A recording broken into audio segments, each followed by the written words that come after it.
షడ్రక్ మెషక్ అబేద్నగో దానియేలు అనే ఈ నలుగురు ఆ యొక్క రాజు గారి దగ్గర ఉంటూ వస్తూ ఉన్నారు. షడ్రక్ మేషక్ అబేద్నగో దానియేల్ नामक ये चारों राजा के पास थे. అయితే రాజు గారు ఏం చేశారంటే तो राजा क्या करते हैं, వాళ్ళకి కల్దీల విద్యను అభ్యసింపజేశాడు. कल्दियों की विद्या को उनको सिखाया जाता है.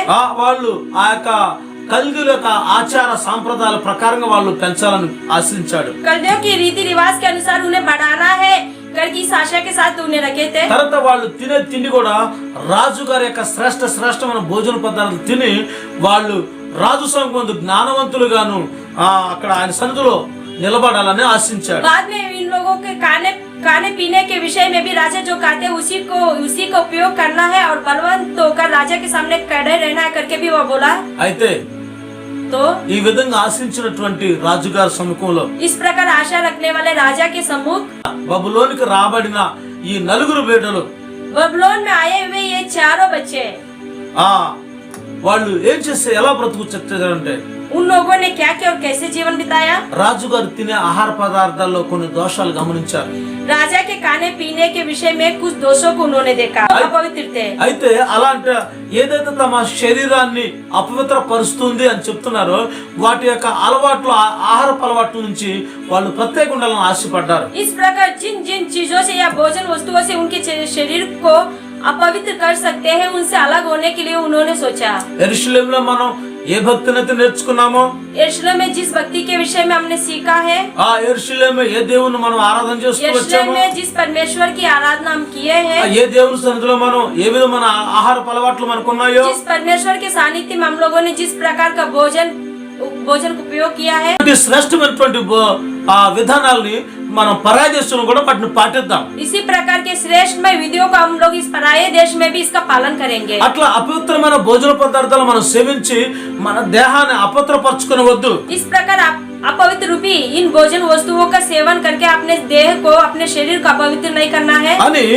వాటిని ఒప్పుకొనక इस प्रकार उसे ना मानते हुए రాజుగారు తినేటువంటి భోజనాన్ని వీళ్ళు తినటానికి ఒప్పుకోలేదండి. राजा जिस भोजन का सेवन करते हैं उस भोजन का सेवन करने के लिए उन्होंने इनकार किया. దానియేలు మొదటి గ్రంథం మొదటి అధ్యాయం 8వ వాక్యంలో రాయబడుచున్న మాటలు ఇవి. दानियल की पुस्तक पहला अध्याय 8वें वचन में यह सब लिखा गया है. ఆయన రాజు సంబంధం చెప్తున్నటువంటి వాటిని ఒప్పుకోలేదని నిరాకరించారని చెప్పి వ్రాయబడుతూ వస్తున్నది. वह राजा जिन चीजों के बारे में राजा ने आज्ञा दिया उन सब का इनकार किया करके इस विषय में यहाँ पर बताया गया. వాటిని నిరాకరించి వచ్చి ఉన్నాడు. उनका निराकरण किया है. అయితే అక్కడ ఉన్నటువంటి వాళ్ళకి అధికారం ఉన్న వ్యక్తితో కూడా మాట్లాడుతున్నాడు. तो वहाँ पर रहने वाले अधिकारी के रूप में रहने वाले व्यक्ति से उन्होंने बात किया. వాళ్ళని నడిపించేటువంటి అధికారికి చెప్పాడు. उनको चलाने वाले अधिकारी से कहा, మాకు ఆకుకూరలు ఈ పప్పు దినుసులు శాకాహార భోజనం మాకు పెట్టండి, మేము తింటాం. आप हमें शाकाहारी भोजन ही खिलाए. మేము దాని ద్వారా మా మొక్కలను పరీక్షించండి. उनके द्वारा आप हम लोगों के मुख को देखिए. ఒకవేళ అది ప్రకాశవంతం కనబడితే ఆ ప్రకారం మమ్మల్ని ముందుకు నడిపించండి. अगर यदि हमारा चेहरा प्रकाश में दिखेगा तो उसी प्रकाश से आप हमें आगे चलाइए. ఏదైనా మా మొక్కల్లో ఆ యొక్క తేజస్సు తగ్గితే మేము దీన్ని మానుకుంటాం, మీరు చెప్పినట్టే వింటామన్నా. अगर हमारे मुख में कुछ भी प्रकाश कम होगा तो हम लोग इसे छोड़ेंगे और आप जो भोजन हमें बोलेंगे उसी को खाएंगे. ఆ విధంగా ఒక మంచి ఉద్దేశం కలిగిన వాడై ఆ రాజు భోజనం తిని తను అపవిత్రపరచుకోకుండా ఆయన నిలబడ్డాడు. इस प्रकार एक अच्छे उद्देश्य को लेकर एक निर्णय को लेकर राजा के भोजन का सेवन ना करते हुए उन्होंने एकदम निडर होकर खड़ा रहा. హల్లెలూయా. हालेलुया. దేవుని ప్రియమైన బిడ్డలారా, परमेश्वर के लोगों, ఆ యొక్క బబులోను సామ్రాజ్యంలో మంచి జ్ఞానవంతులుగా దేవుడు వాళ్ళని పెడతా వచ్చాడు. उस बेबीलोन साम्राज्य में उन्हें एक अच्छे ज्ञानी के रूप में उन्हें ठहराया. తర్వాత రాజుగారికి ఎన్నెన్నో కలలు వస్తా వచ్చాయి. फिर राजा को कई स्वप्न दिखाई दिए. ఆ కలల అర్థాలు చెప్పుకుంటా వచ్చాడు. उन सपनों का अर्थ भी ये बताते हुए आए. మరికొందరికి గోడ మీద వ్రాతని ఆయన వివరించి చెప్తా వచ్చాడు. और कुछ लोगों को तो दीवार में लिखे गए को भी स्पष्ट रूप से దేవతల ఆత్మ కలిగిన వాడిగా పిలువబడ్డాడు. स्वर्गदूतों के आत्मा पाने वाले व्यक्ति के रूप में बुलाया गया. పరసంబంధమైన జ్ఞాన సంపదలు కలిగి బ్రతుకుతా వచ్చాడు. स्वर्ग संबंधी ज्ञान विवेक को पाकर जीने वाले व्यक्ति के रूप में रहा. ఈ రాజుల కాలంలో ఈ విధంగా తను ఒక ప్రత్యేక బ్రతకడానికి కారణం ఏంటంటే इन राजाओं के दिनों में इस प्रकार वो अलग रूप से जीने का कारण क्या है? ఆ దేవుని భయంతో కలిగి తన శరీరాన్ని అపవిత్రపరిచే ఏ ఆహార పదార్థాలు కూడా తన దగ్గరికి చేరనివ్వలేదు. परमेश्वर के भय के कारण अपने शरीर को अपवित्र करने वाले किसी भी भोजन वस्तु का सेवन उन्होंने नहीं किया। దేవుని ప్రేమను బిడ్డలారా, परमेश्वर के लोगों, మన వ్యక్తిగత జీవిత అనుభూతుల్లో కూడా हमारे व्यक्तिगत जीवन के अनुभव में भी మన దేహాన్ని పాడు చేసే ప్రతి ఆహార అలవాట్లు మనం దూరం చేయాలి. हमारे शरीर को अपवित्र करने वाले हर चीज को उससे दूर रखना है। లోకం పాపం శాపంతో కూడినటువంటి ఆ వారి యొక్క నాశనకరమైనటువంటి ఆహార అలవాట్లు మన జీవితానికి చేరనివ్వకూడదు. संसार और पाप से मिली जुली हुई इन चीजों के द्वारा हमारे जीवन को अपवित्र नहीं करना है। అన్నీ ఉన్నాయి, सब तो है, అయినప్పటికీ మనం మనకేమో స్వతంత్రాన్ని దుర్వినియోగం చేసుకోకుండా శ్రేష్టమైనటువంటి ఆహార పదార్థాలు తీసుకొని మన శరీరాన్ని పవిత్రపరచుకొని జీవిద్దాం. फिर भी हमें जो स्वतंत्रता मिली है उसका दुरुपयोग ना करते हुए श्रेष्ठमय भोजन का उपयोग करके हमारे शरीर को पवित्र करना है। దేవుని ప్రియమైన బిడ్డలారా, परमेश्वर के संतानों, ఈ రోజుల్లో అనేక యవన బిడ్డలు आज के दिन अनेक युवक చిన్న చిన్న బాల్య దశలోనే छोटी सी बाल उम्र में भी తాగరాని తాగులు తాగుతున్నారు, తిరగరాని తిరుగులు తిరుగుతున్నారు, విచ్చలవిడి జీవితాలు చేస్తూ ఉన్నారు. दारू पीते हैं और अपने मनमानी तरीके से जीते हैं और चलते हैं। ఎన్నెన్నో తినకూడని వస్తువులు తిన్నారు, క్యాన్సర్ భయంకరమైన రోగాలకి పాల్గొపోతున్నారు. जिन चीजों का सेवन नहीं करना चाहिए उन चीजों का भी वो सेवन कर रहे हैं और अनेक बीमारियों और कैंसर का भी वो कारण बन रहे हैं। తాగరాని పొగ తాగుతూ ఉన్నారు, సిగరెట్లు తాగుతున్నారు, सिगरेट का भी उपयोग कर रहे हैं, చుట్టలు బీడీలు తాగుతా ఉన్నారు, वीडियो का भी उपयोग कर रहे हैं, ఎన్నెన్నో మత్తు డ్రగ్స్ అవి వాడుతూ వస్తూ कई ఉంటారు. प्रकार के ड्रग्स और मदिरा का भी सेवन कर रहे हैं। వాటిని అలవాటు అయిపోయింది జీవితంలో. ये सब उनके जीवन का आदि बन चुका है। చివరికి వాళ్ళు పిచ్చోళ్ళు అయిపోతున్నారు. आखिर में वो पागल भी हो रहे हैं। దేవుని ప్రియమైన బిడ్డలారా, परमेश्वर के लोगों, ఈ విధంగా మత్తు పానాలకు మత్తు అలవాట్లకు బానిసైపోయి ఈ రోజులు ఎందరెందరో యవన బిడ్డలు, డబ్బు గల వాళ్ళు, డబ్బు లేని వాళ్ళు అందరూ పలు రకాలుగా నశించిపోతూ इस వస్తున్నారు. प्रकार शराब मदिरा आदि का दुरुपयोग करते हुए इनके आदि बनकर वे लोग अपने जीवन को गलत रास्ते पर ले चलते हैं। वे కానీ अपने धन का भी యవనస్తుడైన दुरुपयोग कर रहे हैं। దానియేలు మాత్రం लेकिन युवक दानियल भी ఆయన ఏం చేస్తున్నాడంటే वो क्या करता है? రాజుగారు భోజనం ద్వారా వచ్చే అపవిత్రతను తాను అంటకుండా राजा के కాపాడబడుతున్నాడు. भोजन के द्वारा होने वाली उस अपवित्रता को छोड़कर उससे दूर हुए, పవిత్రంగా బ్రతకాలని ఆశిస్తున్నాడు, पवित्रता के साथ जीने की इच्छा रखा, పవిత్రంగా బ్రతకాలని కోరుకుంటూ ఉన్నాడు. पवित्रता के साथ जीना चाहा। హల్లెలూయా. हालेलुया। కారణం ఏంటంటే इसका कारण क्या है? తను తిండి విషయంలో తన దేహాన్ని మాత్రం అపవిత్రపరచకుండా वह కాపాడుకుంటాడు. खाने के विषय में अपने शरीर को अपवित्र नहीं किया और उससे बचा के रखा। నాకు ఇది వద్దు, ఈ రాజుగారి ఆహారం వద్దని ఆయన దాన్ని ఒప్పుకోలేదు, నిరాకరించి వేశాడు. मुझे ये नहीं चाहिए, राजा के द्वारा दिया हुआ ये भोजन नहीं चाहिए करके उन्होंने उसका निराकरण किया। చూడండి దానియేలు, దేవుని భయం కలిగిన దానియేలు ప్రవర్తన ఎలా ఉన్నదో. देखिए परमेश्वर की भय भक्ति में चलने वाले दानियल का पूरा चाल चलन कैसा रहा। ఈ రోజు మనం తిండి విషయంలో, తినే వాటి విషయంలో మన ప్రవర్తన దేవుని సన్నిధిలో జాగ్రత్తగా ఉంటే आज के दिन हम जिस भी चीज का खाने पीने के हर एक चीज में परमेश्वर का भय रखकर उसके अधीन रहना है। ఆ విధంగా మనం శ్రేష్టమైన అనుభూతులు మనం నడిపించబడాలి. इस प्रकार श्रेष्ठमय अनुभव में हमें चलना है। అయితే ఆ రాజుల కాలంలో ఒక్కొక్క రాజు ఒక్కొక్క విధంగా దానియేలును హెచ్చిస్తానే వచ్చారు. तो उन दिनों में राजाओं के दिनों में एक एक राजा एक एक रीति से दानियल का संस्कार करता रहा, आदर संस्कार करता रहा। తన ప్రవర్తన విషయంలో ఆయన గొప్ప మంచి పేరు సంపాదిస్తా వచ్చాడు. उसके चाल चलन के विषय में उन्होंने एक बहुत बड़ा नाम भी कमाया। దానియేలు గ్రంథం 2:45 మనం చదువుతున్నప్పుడు दानियल की पुस्तक 2 अध्याय 40वें वचन को जब हम पढ़ते हैं, ఆ రాజు దానియేలుని బహుగా హెచ్చించాడని వ్రాయబడి ఉన్నది. वहाँ पर राजा दानियल को बहुत बड़ा किया करके बताया गया ఎన్నో है। గొప్ప దానాలు అతనికి అనుగ్రహించాడని చెప్పబడుచున్నది. कई बड़े बड़े दान भी उसे दिए गए हैं। బబులోను యొక్క సంస్థలన్నిటిలో అతన్ని అధిపతిగా, ప్రధానమంత్రిగా చేశాడని వ్రాయబడుతూ ఉంది. बबुलोन में उसे पूरा अधिकार दिया गया है और मुख्य प्रधान के रूप में भी ठहराया गया है। గొప్ప వ్యక్తిగా నియమించాడు. एक बड़े व्यक्ति के रूप में उसे नियुक्त ఇట్లా किया है। రాజులందరూ వాళ్ళ కార్యకాలాల్లో వాళ్ళకి మేలు చేసినటువంటి దానియేలు తన ప్రవర్తనను బట్టి ఎన్నెన్నో విధాలుగా పొగడబడ్డాడు. इस प्रकार राजा जो उनके जीवन में अच्छे कार्य किए हैं, दानियल के द्वारा किए गए इन अच्छे कामों के कारण उनका आदर भी किया गया। తన ప్రవర్తనను బట్టి ఆ దానియేలు దేవుడే నిజమైన దేవుడు అని ఒప్పుకుంటా వచ్చాడు. उनके चाल चलन और काम के कारण ही दानियल का परमेश्वर ही सच्चा परमेश्वर है करके वो मानते हुए आए। దానియేలు దేవుడు నిజమైన దేవుడు, ఆయన పూజకి యోగ్యుడని పిలువబడతాడు. दानियल का परमेश्वर ही सच्चा परमेश्वर है और वही उपासना के योग्य है करके माने।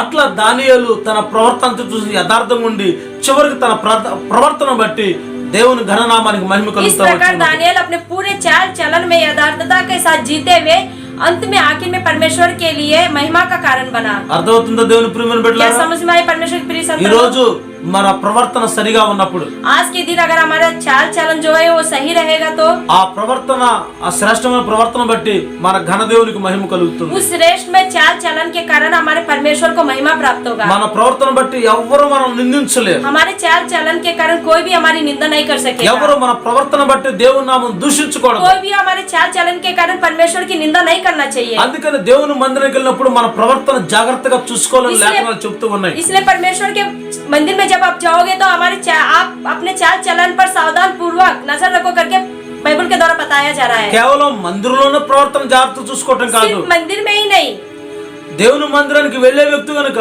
నీ యొక్క ప్రతి ప్రవర్తన కూడా సరిగా ఉండి తీరాలి. आप परमेश्वर के मंदिर में जाने वाले हो, इसलिए आपके हर एक चाल चलन को भी सावधान पूर्वक उसका ध्यान करना चाहिए। దేవుని బిడ్డగా జీవిస్తూ కనుక నీ ప్రవర్తన అంతా ఆయన దృష్టికి ప్రియంగా నడుచుకోవాలి. परमेश्वर के बच्चे के विषय, परमेश्वर के संतान के रूप में आप जी रहे हो, इसलिए आपको अपने चाल चलन पर ध्यान देना అప్పుడు चाहिए। దేవుడు నీ మార్గాలన్నీ సరళం చేస్తాడు. तभी परमेश्वर आपके पूरे मार्ग को सीधा करेगा।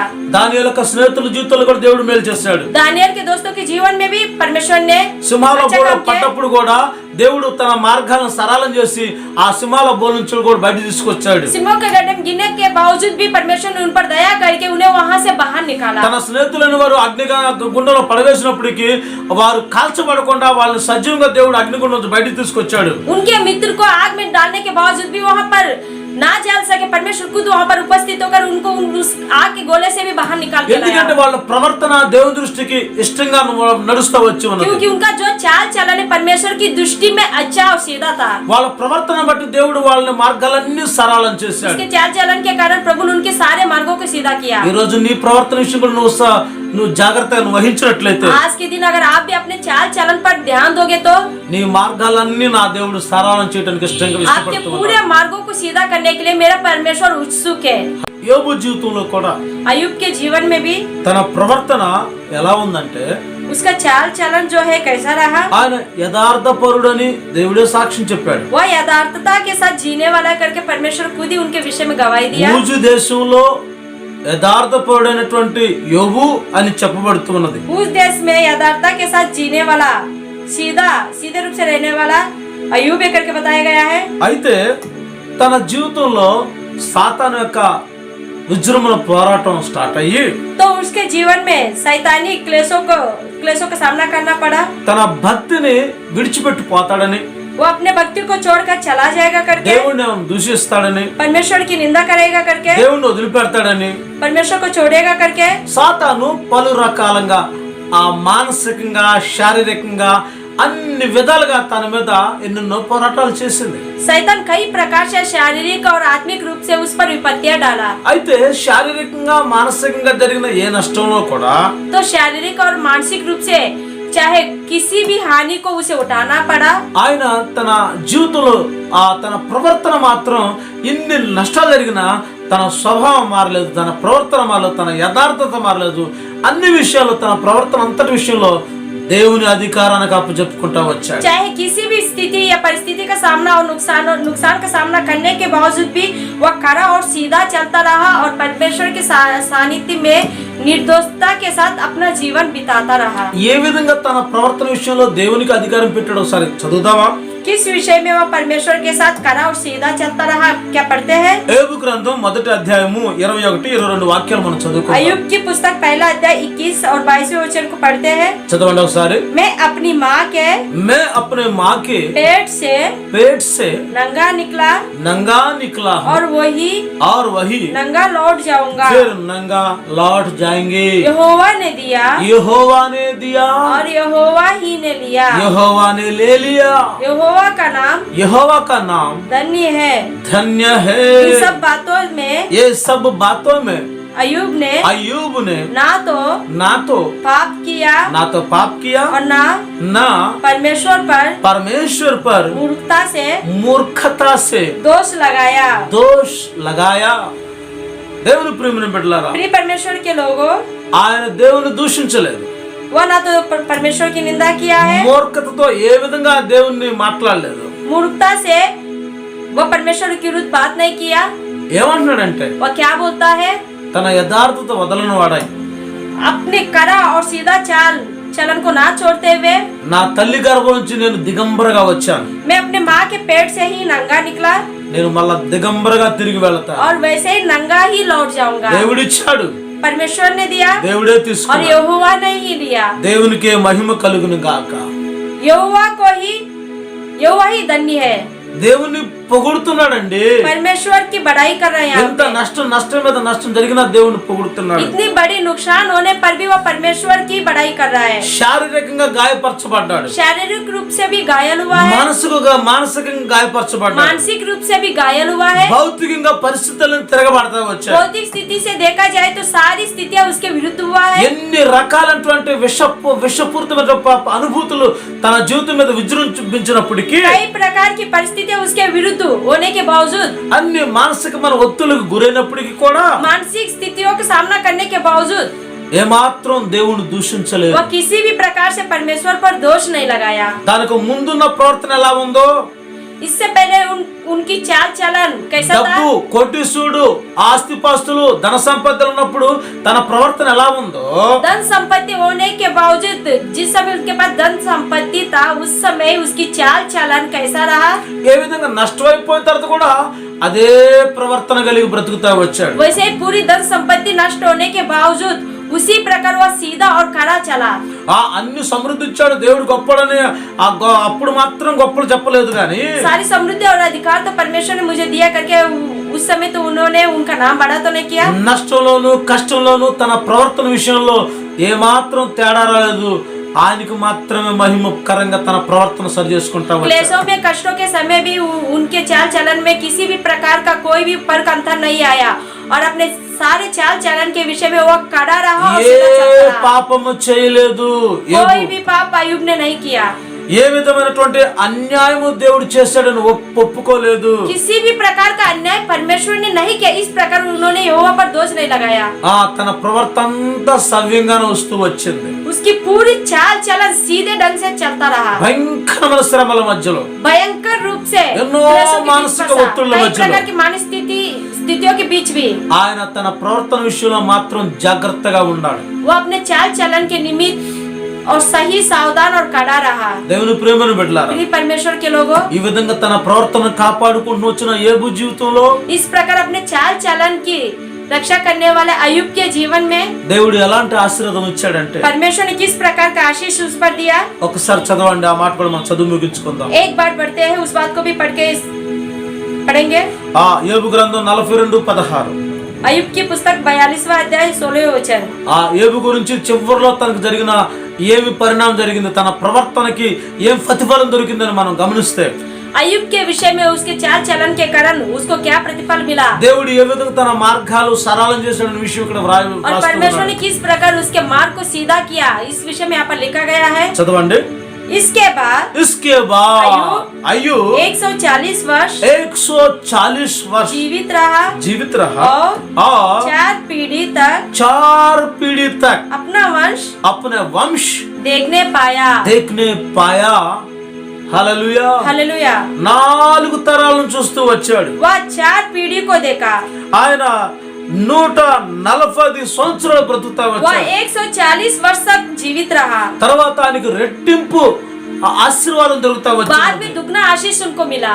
తన అన్ని విషయాలు తిరిగి క్షమస్థితిని కలుగు చేశాడు. हर एक विषय में उसे दोबारा सुरक्षा भी मिला। తన శరీర దౌర్బలను పోగొట్టి చిన్న పసిబిడ్డల దేహంగా మార్చాడు. शारीरिक दुर्बलताओं को वो दूर करके मासूम बच्चे का जैसा देह उसे दिया। ఎంతైతే నష్టంతో వచ్చిందో దాన్ని రెట్టింపు దేవుడు మరలా ఇస్తా వచ్చాడు. जितना नुकसान उसे हुआ है उसका दुगना उसे आशीष के रूप में मिला। మరలా ఆయనకి సంతానం కలిగింది. దేవుడు వాళ్ళ యవన బలం ఇచ్చి మరలా వాళ్ళకి శ్రేష్టమైన సంతానం ఇవ్వబడతా వచ్చి ఉన్నది. यवन शक्ति देकर उन्हें दोबारा श्रेष्ठ में संतान भी दिया। దేవుని ప్రేమను బట్ల प्रिय परमेश्वर के लोगों, అన్ని విధాలుగా దేవుడు ఆశీర్వదించాడు. हर प्रकार से उन्हें आशीष दिया परमेश्वर ने। ఏ మార్గం అయితే ఇది కష్టం, ఇది తిరిగి ఆయన కోలుకోలేడు అనుకున్నారో, जो मार्ग कठिन है और दोबारा वो वहाँ से अपने आप को उठा नहीं पाएगा करके लोगों ने सोचा, సంపూర్ణంగా నాశనం అయిపోయాడు, ఇక ఈయన పైకి లేవలేడు అనుకున్నారో, संपूर्ण रूप से ये नाश हो गया है और बाद में अपने आप को संभाल भी नहीं पाएगा पाएगा करके सोचे, తన మార్గాలన్నీ పతనమైపోయి అస్తవ్యస్తం అయిపోయింది అనుకున్నారో, उसके सारे मार्ग पतन हो चुका है करके जो सोचे हैं, తన ప్రవర్తన సరిగ్గా చేసుకున్నటువంటి యోబు జీవితంలో अपने चाल चलन को सीधा और सही करने वाले अय्यूब के जीवन में దేవుడు సహాయం చేశాడు. परमेश्वर यहोवा ने सहायता किया ఆయన తన మార్గాలన్నీ సరళం చేశాడు. और उनके सारे मार्गों को सीधा किया, రెట్టింపు ఆశీర్వాదాలు ఇచ్చాడు. दुगना आशीष भी दिया, శ్రేష్టమైన జీవితాన్ని కలుగు చేస్తూ श्रेष्ठमय जीवन को भी दिया। దేవుని ప్రియమైన బిడ్డలారా, प्रिय परमेश्वर के संतानों, ఒక్కసారి మనం ఆలోచించాలి. एक बार हमें सोचना चाहिए, మన ప్రవర్తన విషయంలో కూడా हमारे चाल चलन के विषय में भी నిశ్చయంగా మన ప్రవర్తన అంతటి ద్వారా దేవునికి మహిమ కలుగును గాక. निश्चय रूप से हमारे पूरे चाल चलन के द्वारा परमेश्वर को महिमा प्राप्त ఆ విధంగా ఆయనకు మహిమకరమైనటువంటి ప్రవర్తన ద్వారా ఆయన అధికారం ఆధిపత్యం మన మీద हो। इस నడిపించబడాలి. प्रकार उनके महिमा के निमित्त हमारे चाल चलन के द्वारा उनको महिमा मिलना चाहिए। और हमारा నష్టం సైతాన్ చేసింది, नष्ट तो शैतान करता है, కానీ ఆ యోబు ఏమన్నాడంటే, लेकिन अय्यूब क्या बोलता है, దేవుడే ఇచ్చాడు దేవుడే తీసుకున్నాడు. यहोवा ने दिया है और यहोवा ही लिया है। నా దేవుడి చిత్తం లేకుండా నా సొత్తు ఏది ఒక్కడు కూడా నష్టం కదా అని గుర్తెరిగాడు. यहोवा की इच्छा के बगैर मेरी संपत्ति में से कोई भी चीज एक भी नष्ट नहीं हो सकता ఆయన करके చిత్తం सोचा। లేకుండా ఒక్క వెంట్రుక కూడా రాలదని గుర్తుపెట్టాడు. उसकी इच्छा के बगैर एक बाल भी नहीं जड़ सकता करके वो समझा। ఇన్ని నష్టాలు జరిగినా इतने सारे नष्ट होने అది के बावजूद దేవునికి తెలిసే జరిగిందని वो ఒప్పుకుంటున్నాడు. परमेश्वर के जानने से ही हुआ करके वो समझा, ఎందుకంటే దేవుడు అధికారిగా ఉన్నాడు. क्योंकि परमेश्वर अधिकारी के रूप में నా रहा। ప్రవర్తన అంతటి మీద ఆయన అధికారిగా मेरे ఉన్నాడు. पूरे चाल चलन पर वो अधिकारी के रूप में నా ठहरा। ఆస్తి పాస్తుల మీద ఆయన అధికారం मेरे ఉన్నది. धन संपत्ति पर भी उसका अधिकारी रहा। నా యొక్క బిడ్డల మీద ఆయన అధికారం ఉన్నది. मेरे बच्चों पर भी उसी का अधिकार చివరికి रहा। నా దేహం మీద కూడా నా దేవునికి అధికారం ఉన్నది. आखिर मेरे देह पर भी मेरे परमेश्वर का ही अधिकार ठहरा। సమస్త అధికార ఆధిపత్యాలు ఆయనే చలాయించగాలి. हर एक चीज में अधिकार उसी का है और उसी के द्वारा నా चलना है। ప్రవర్తన అంతటి మీద ఆయన అధికారం मेरे నడిపించబడాలి. पूरे चाल चलन पर उसी का अधिकार रहना है और उसी के अनुसार चलना ఆశపడ్డాడు, है। ఆయన అధికారాన్ని ఒప్పుకున్నాడు. इस प्रकार उन्होंने आशा किया और उसके अधिकार को स्वीकार किया। అందుకని దేవుడు ఆ యోబుని ఆయన మార్గాలన్నీ సరళం చేశాడు. इसलिए परमेश्वर ने अय्यूब के सारे मार्गों को सीधा किया। యేసోబు మార్గాలు సరళం చేశాడు. अय्यूब यूसुफ के मार्गों को भी सरल किया। ఆయన మార్గాలన్నీ సరళం చేసి గొప్ప జయాన్ని ఇచ్చాడు. उनके सारे मार्गों को सीधा किया और उन्हें अद्भुत रूप से विजय దానియేలు दिया। మార్గాలన్నీ సరళం చేసి ఆయన జయం ఇచ్చాడు. दानियेल के सारे मार्गों को भी सीधा किया, उन्हें भी बड़ा विजय दिया। యోబు విషయం కూడా తన మార్గాలను సరళం చేసి జయం ఇచ్చాడు. अय्यूब के विषय में भी उनके सारे मार्गों को सीधा किया और गण विजय उसको दिलाया। కారణం ఏంటి? इसका कारण क्या है? వాళ్ళ ప్రవర్తన అంతా కూడా దేవుని అధికారం నడిపించబడి उनके सारे चाल चलन जो है यहोवा के अधीनता और उन्हीं के अनुसार ఈ चले। శ్రేష్టమైన మాటలు ఆలకిస్తున్న నా ప్రియమైన దేవుని इस బిడ్డలారా, श्रेष्ठ में बातों को सुनने वाले मेरे प्रिय परमेश्वर के विश्वासियों, ఒక్కసారి మీ ప్రవర్తన అంతటి మీద దేవునికి అధికారం అప్పచెప్పండి. एक बार अब आप अपने पूरे चाल चलन पर परमेश्वर का अधिकार दो। దేవుడు ఏ విధంగా మిమ్మల్ని హెచ్చిస్తాడో గమనించండి. परमेश्वर किस प्रकार तुम्हें बड़ा करेगा, ఆయన అధికారానికి నిన్ను అర్పించుకోండి. उनके अधिकार के लिए अपने आप को सौंप दो। నిన్ను ఏ విధంగా నా దేవుడు నిన్ను గణపరుస్తాడో చూడండి. किस प्रकार परमेश्वर आपको महान बनाएगा देखिए। ఉన్నతమైన ఆశీర్వాదాలు ఎలా కలుగు చేస్తాడో గమనించండి. उन्नत रूपी आशीष आपको किस प्रकार देगा ध्यान दीजिए। ఆయన అధికారాన్ని ఒప్పుకోండి. उनके अधिकार को मान लो మీ మార్గాలన్నీ సరళం చేయబడతాయి. और आपके पूरे मार्ग सीधे किए जाएंगे। అట్టి కృప ప్రభు మీకు కలుగు చేయనుగాక. ऐसी करुणा और अनुग्रह प्रभु आपको दे। చిన్న ప్రార్థన చేసుకుందాం, తలలు వంచండి. छोटी सी प्रार्थना करते हैं। ప్రభు యేసు మీకు వందనాలు हे స్వామి. प्रभु यीशु मसीह तुझे धन्यवाद। ఆత్మదేవుడా మీకు వందనాలు. आत्मीय परमेश्वर तुझे धन्यवाद మీ देते हैं। లేఖనాల్లోంచి సత్యాన్ని మేము గుర్తిస్తూ ఉన్నాం तेरे స్వామి. वचनों के द्वारा सत्य को हम लोग पहचान सके ఈ రోజు ఎవరి జీవితాల్లో వారి ప్రవర్తన విషయంలో త్రుటిల్లిపోయి ఉన్నారో आज के दिन चाहे कोई भी क्यों ना हो उनके चाल चलन के विषय వాళ్ళ में डगमगा गए तो ప్రవర్తన సరిచేయండి. उनके पूरे चाल चलन को तू వాళ్ళ सीधा कर। ప్రవర్తన ద్వారా కలిగినటువంటి ఏదో శాపాలు నష్టాలని హరించి వేయండి స్వామి. उनके चाल चलन के द्वारा जो श्राप उनके जीवन पर आ रहे हैं प्रभु उसे आप दूर करो, नष्ट ప్రతి करो। ఒక్కరి ప్రవర్తన సరిచేయబడును हर గాక. एक के चाल चलन को आप सीधा करो। మరి విశేషంగా యవన బిడ్డలు మీ చేతిలో और సమర్పిస్తున్నాం. विशेष रूप से युवकों को आपके हाथों में सौंपते हैं। ఆ బిడ్డల భవిష్యత్తు ఆశ్రయించబడును గాక. उन बच्चों के भविष्य को आप आशीष बनाओ। నిశ్చయంగా వారి ప్రవర్తన అంతటి మీ దృష్టికి అంగీకారంగా మార్చబడును గాక. निश्चय रूप से उनकी पूरी चाल चलन आपकी दृष्टि में अंगीकार के योग्य बने। మీ శ్రేష్టమైన అనుభూతులు నడిపించండి. आपके श्रेष्ठ में अनुभव में उन्हें चलाओ। బిడ్డల జీవితాలని సరళం చేయండి. अपने उन बच्चों के जीवन को आप सरल करो। ఏ విధంగా ప్రభు మీ సందులో తీర్మానం చేసుకున్నారో जिस प्रकार प्रभु जी आपके सानिध्य में निर्णय వారి लिए हैं, ప్రవర్తన అంతటిని సరి చేసుకోవాలని ఆశించారు. उनके पूरे चाल चलन को सही और सीधा करना करके उन लोगों अपने मन में इच्छा रखे हैं, ప్రవర్తన సరి చేయడానికి ఇష్టపడ్డారు. अपने चाल चलन को सीधा करने की इच्छा रखे हैं, వారికి నిశ్చయంగా ఆ ప్రకారంగా జరుగును గాక. उन्हें निश्चय रूप से इसी प्रकार हो బిడ్డల మార్గాలన్నీ సరళం చేయబడును గాక. बच्चों के सारे मार्गों को आप सीधा करो। ఆశించిన బిడ్డకి మీరు అనుగ్రహించండి. आशा की हुए बच्चों पर आप अपनी करुणा बनाओ, పెండింగ్ లో ఉన్న ప్రతి కార్యాలను సరిచేయండి. रुके हुए सारे कामों को आप सही करो, రోగ బాధలను చుడిపించండి. बीमारियों से छुटकारा दो, స్వస్థత క్షేమాన్ని కలుగు చేయండి. चंगाई दो और सुरक्षा दो, నీ నామ మహిమార్థమై నడిపించండి. आपके नाम के महिमा के निमित्त चलाओ। యేసు నామములో మళ్ళీ అడిగి కూర్చున్నాము తండ్రి. प्रभु यीशु मसीह के नाम से मांगते हैं पिता, ఆమేన్. आमीन। మన తండ్రి దేవుని ప్రేమ, ప్రభువైన యేసుక్రీస్తు కృప, పరిశుద్ధాత్మ సహవాసం ఆశీర్వాదం ఎప్పుడు ఎల్లప్పుడు సదాకాలం తన ప్రవర్తన సరి చేసుకొని ఆత్మీయ యాత్రల్లో దేవుని కోసం బ్రతుకుతున్న ప్రతి ఒక్కరికి, వారి మార్గాలను సరి చేయబడిన సరళం చేయబడిన ఆశించిన ప్రతి ఒక్కరికి ఆయన కృపతోడై నడిపించును గాక.